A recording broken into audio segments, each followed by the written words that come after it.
Very good afternoon. Thank you for having me, Energy Exemplar, David, Scott, Ben.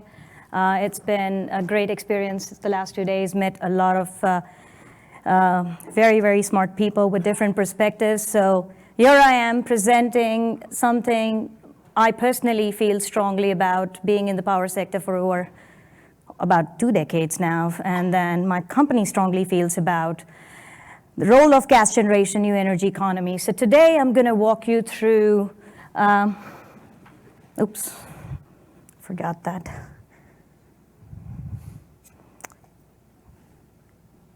And I'm technologically challenged. Okay, got it right. So today I'm going to walk you through 4 different sections in the short 30 minutes. I tend to speak fast, so please feel free to catch me after the presentation or during the question and answers session. I'm going to start with talking a little bit about the new energy space, how the gas plus renewables and storage revolution is finally decarbonizing our energy sector. We're going to move on towards the path towards decarbonization with 3 very important factors that I'm sure all the utility planners here deal with every day: cost, reliability, and environment. And we just finished an ambitious UN climate summit last week where various stakeholders have come together and pledged their role in the decarbonization of the energy sector. Let me first set the stage and tell you that we are as committed at Mitsubishi Hitachi Power Systems. We are invested in gas, renewables, and storage currently, with a vision on power to gas, with a very strong vision with our ACES project on power to gas. But we also recognize that there are no easy and straightforward solutions currently on the path to decarbonization. We want to get there, we will get there together, but my presentation is going to focus on how gas is going to make it easier to get there. So I'm going to start with everyone in this room aspires to have a cleaner future for our children, and some actions and decisions that we are going to take today regarding our generation mix is only going to lead us towards that future. That is where I believe a combination of gas, renew, and storage is the right mix towards reliability with the cost constraints and environmental focus. So the new energy landscape, and I love the way this is put across. I took a short sabbatical from the power sector because it was getting a little boring. Power markets of the past, the picture on the top, and then when I come back, I see there are revolutionary changes happening. I know Mike earlier spoke about how the bidirectional energy flow is happening. He talked about digital twins, and a lot of good stuff is going on. I'm so happy now to be working for a market that's so rapidly changing, that has environmental concerns, that's trying to do something better for the world. So I'm pretty excited about all the things that are coming up. Let's look at a little bit about how our current generation mix is shaping up. While I was on my little short sabbatical, a huge change just occurred. Gas has started to replace coal. If you look at the graph, the blue and the green is how renewables and gas have started replacing all that coal. 70% increase since 2005. 1/3 of this now, of the total US generation, is now gas. A corresponding decline in the share of coal from 50% to 30%, and then growth in renewables and advances in efficiencies have ended up having 29% CO2 reduction since 2005. So the natural gas the growth is matching coal's decline, while renewables have captured all that demand growth.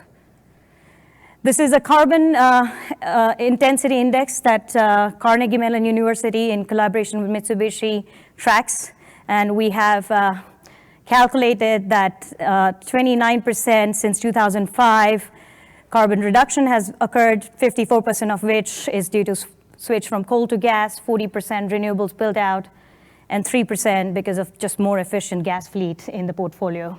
There's coal there tumbling down. Again, some more statistics. Natural gas combined cycle capacity factors have rose from 40 to 58%, thus replacing coal as a new base load. while wind capacity factors are on an increase and solar has remained steady. So the future, as per EIA 2018, we see encouraging potential of gas CCGTs growing due to cost advantage and flexibility advantage versus coal and nuclear. Solar grows due to cost and resource advantage versus wind. And then for the peaking, we're going to see what pans out as far as storage technology development and costs are concerned, but peaking GTs still have a place. All in all, an encouraging and realistic view that carefully balances out costs, reliability, and flexibility and environmental concerns. Now, switching gears, I would like to discuss some few concepts today. And these are the concepts with a lot of stats. So in case what I say does not match with what's on the slide, always believe the stats on the slides, because I tried to memorize the stats and I don't think I got it all. But there's going to be a lot of numbers there. So, we all aspire for a 100% decarbonized power sector. And my concerns when I read a lot of reports and we do a lot of intelligence activities and we read a lot of scholars citing a lot of numbers is that although it's aspirational as of today, is it attainable and advisable?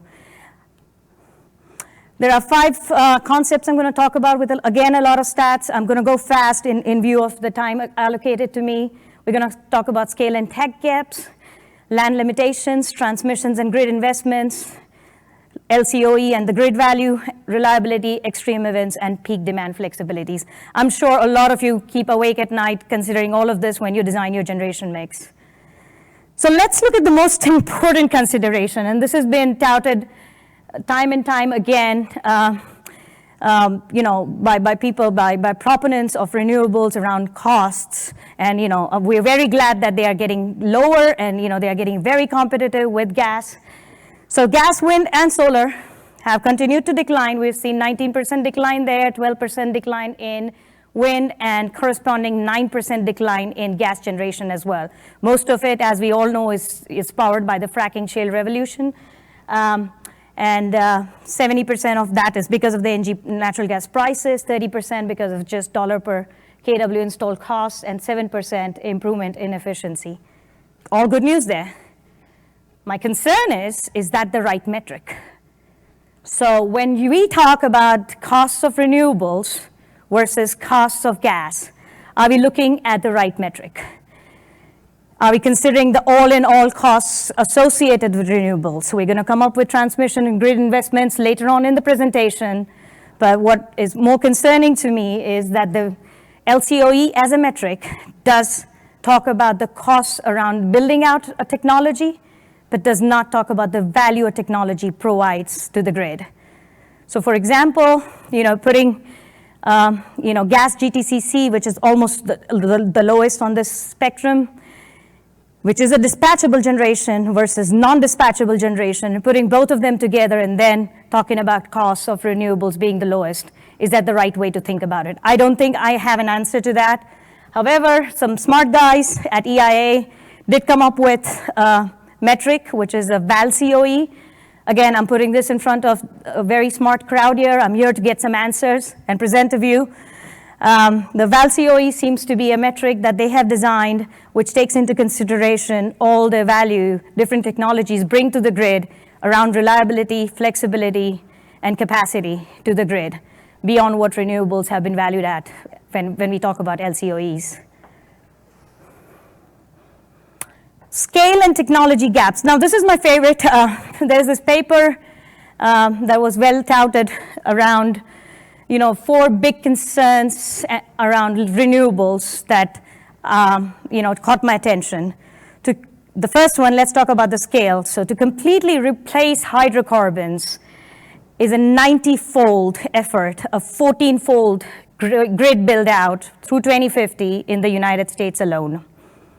Capital spending, $1 million spent on wind and solar over 30 years of operations probably yields 600% less than $1 million spent on digging a gas rig.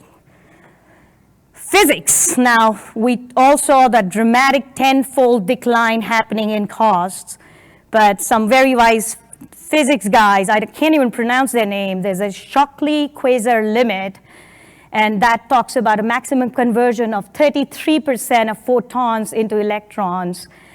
The best commercial PV technology today is at 26. So from 26 to 33%, that decline is going to be limited in the future.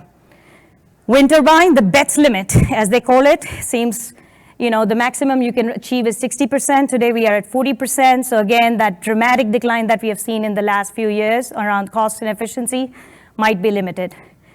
And then batteries, the scale we require is mind-boggling. Tesla's factory annual output could today store 3 minutes worth of US grid. Meanwhile, we have 50 to 100 pounds of materials mined and processed, maybe not in America, but somewhere where it's not really decarbonized, for every 1 pound of battery produced.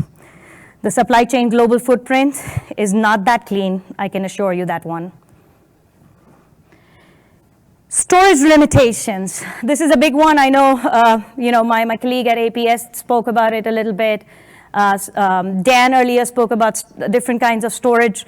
And, we are looking at storage as the magic solutions, but we need great advances as far as storage is concerned to get there. So this is a chart around CAISO, California surpluses and deficit patents under a 100% renewable scenario. And the accumulated surplus is about 5.9 million megawatt hours. And that requires a very large capital expense, around 2.9 trillion, which is actually greater than California's GDP. Very interesting there. Storage to the rescue. 3 very big points. As per a Wood Mackenzie study, currently storage can only capture 43% of the peaks. And this is a small study around PJM, ERCOT, and CAISO. Astonishing quantities of lithium-ion current storage technology batteries will be needed to keep the grids energized, as I mentioned earlier. The entire world's current battery storage capacity, around 8 gigawatt hours, wouldn't be enough to power New York City for 1 hour. So astounding scale needed. If anyone can get us faster on this decarbonization track, it's going to be storage, so I'm going to spend a little more time onto it, and we are also committed around storage. We'll get to the next slide. But until multi-week, months duration storage technologies are available, zero reliance on natural gas will not make it work just because of the reliability perspective. So, but there is hope, and we are committed to hope. You have the lithium-ion flow and renewable hydrogen, the power-to-gas technology. We are invested in all 3 of these technologies that give us different varying, sizes of storage with multiple use across the grid. Renewable hydrogen, I think Dan missed out on ACES project, which is the largest energy storage project that we have around, not very far from here. And I can get into that, but that's just mind-boggling to me as well. With renewable hydrogen, we aspire. We already have a demonstration phase, 440 megawatt Vattenfall project, wherein we are powering hydrogen turbines, same gas turbines powered by hydrogen. But with renewable hydrogen, we aspire to power the same gas turbine with 0 CO2 emissions in the next decade with hydrogen. Let's talk about transmission and grid investments. Again, some more numbers there, but record transmission and grid investments have been made in the recent past and will continue to happen. I know all the utilities are invested in that currently. The LCOE that we talked about earlier does not take into consideration all these hidden costs. And that's why when you compare LCOE of 2 different generation technologies, it's pretty amusing to me. The renew-heavy states, Nebraska, Oklahoma, North Dakota, they are all having a lot of limitations currently. From 2030 to 2050, we are going to see about 6 times more transmission investments happening. Big numbers there, 600 billion. By 2050, as I said, it's going to get to 600 billion. This is my favorite. I used to be a real-time energy trader, trading the peaks and the boroughs. Polar vortex, ERCOT summer, all these, extreme events, peak events. Intraday steepening ramps, we all know about that. The California duck curve, I had that slide, took it out, thought you guys would be bored. This is even more concerning. There are multiple weeks of average surpluses above demand during the summer months, but substantial deficits September through February. So not only does renewables, I think the curve on the left is wind, and then there's solar, I think. But not only do renewables have intraday challenges, but the seasonal surpluses and deficits pose a big challenge when planning for the grid. And I'm sure all the planners in this room are facing the same issue. Extreme weather events and reliability. This was a Wood Mackenzie study. A lot of permutations and combinations, but they actually simulated the grid with 50% wind and 50% solar, and they simulated the grid for the week of polar vortex.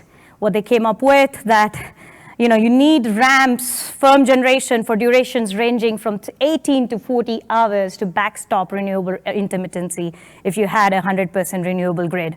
Again, storage could do the magic, but we're not there yet. This one's my favorite because this is really a back of the envelope calculation. On the left, it's just a nice picture from UK. I think Hinkley, it's a nuclear power plant, and that's the little footprint of the Hinkley nuclear power plant. And to get the same amount of electricity from solar and wind panels shows you the scale of land limitations. I visit London often, and trust me, they don't have that kind of land. I did a little bit of math around the SB 100 goal for California 2045. To get there, some smart civil engineering professor, Mark Jacobson, did some calculation and said it's going to be 124,608 megawatts of onshore, 32,869 of offshore, and 236,243 of solar. That's about 9,200, about 9.02 acres of onshore only land, and that's about 87 facilities as large as Ivanpah. And we all know what happened with Ivanpah. It went through delay. I was with NRG then. Went through delay because of the endangered desert tortoise, I think. Onshore wind, to have that kind of capacity, a land area roughly 4 times the size of LA with nothing but massive windmills. So to get to SB 100 goals with solar and wind alone, the kind of land limitations we'll be hitting, it's astonishing.